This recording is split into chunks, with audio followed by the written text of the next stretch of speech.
Hello, I'm Justine Chan, and I will be speaking on the effectiveness of paraffin modalities paired with exercise treatment. The research article that I'm basing this discussion on is the effect of paraffin wax in exercise versus exercise treatment on keyboard users' hands, pain, and strength of the Indian Journal of Physiotherapy and Occupational Therapy. The purpose of this study was to establish if paraffin wax use was more effective with an exercise regimen versus just an exercise regimen. In order to participate in the study, the subject must have been approved by being an avid keyboard user for at least 4 hours within a day. They must have or must experience pain in both of their hands. Their medical history cannot consist of trauma or surgery, any congenital or developmental abnormalities, any loss of sensation, or any chronic musculoskeletal hand disorder. And the subjects are not able or not allowed to take any NSAID medications prior to study or during the study. There was not an exclusion criteria that was mentioned within the study, but if the participants did not abide by the inclusion criteria, then they were not allowed in the study. So the methodology, it was a single-blind study, and the conductors of the study were not aware of the control versus the treatment groups, which eliminated any biases and allowed for a stronger study. The IRB of the Hashemite University Research Committee approved the study. The subjects were informed of all methods and procedures and signed the informed consent, stating that they did understand the purpose of the study and why they were participating in it. They were divided into a treatment group versus a control group. The treatment group was the paraffin wax with the exercise regimen versus the control group, which was just the exercise regimen, and the subjects were randomly assigned to each of the groups. Those that participated in the treatment session went through paraffin wax treatment 15 minutes prior to receiving the exercise regimen, while the control group only had the exercise regimen. This study occurred 5 times a week over a 2-week course, and the study was a pre-post test treatment study assessing the effects of paraffin wax on the strength and pain of their hands and fingers at the baseline, as well as after the first and second week of treatments.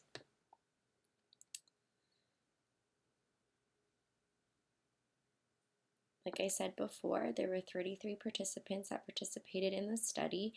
There were 33 started, but there were 3 dropouts. There were 33 females that started in the study. They all had the occupation of secretaries, and they typed for longer than 4 hours within a day, and they did experience hand pain and discomfort. Some of the strengths mentioned, like I said before, was that the authors tried to eliminate any biases that could occur, and any limitations that were in this study was that the sample size was kind of small, which made it which could affect the results as well as future results of any other study that's based off of this study.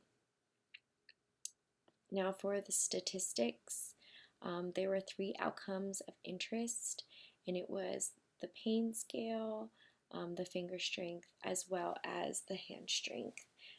For hand strength, it was established that there was really no significant difference between the grips in their hand after the first week with a p-value of 0.9, but they did show a statistically significant difference after the second week.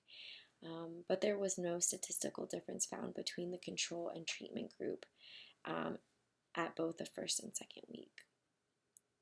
For the finger strength, both the control and treatment group saw statistically significant differences during the second week of treatment, but the the intervention group also showed a statistically significant difference after the first week of treatment, showing that the paraffin wax treatment yielded higher results and better results for finger strength.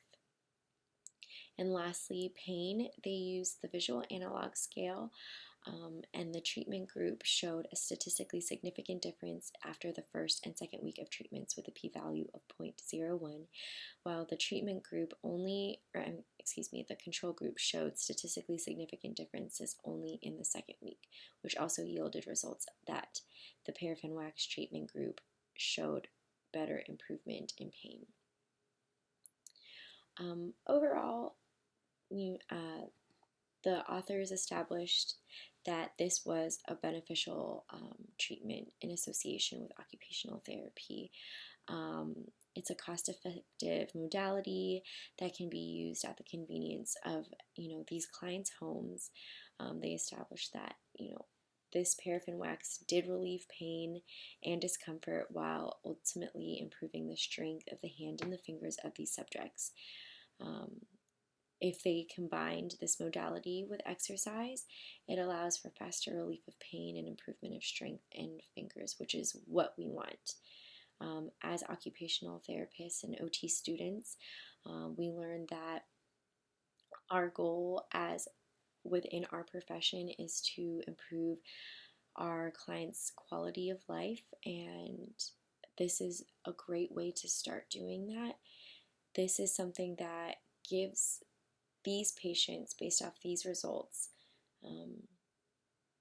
relief and gives them comfort and allows them to be able to use their hands and use their fingers and strength, like their wrists, with full strength in order to participate in activities that are most meaningful to them. And we want to be able to implement that in our profession, which is why I believe I will be using this when I am working in a facility. I truly see the advantages of it, and I believe that if we're able to do some sort of relief and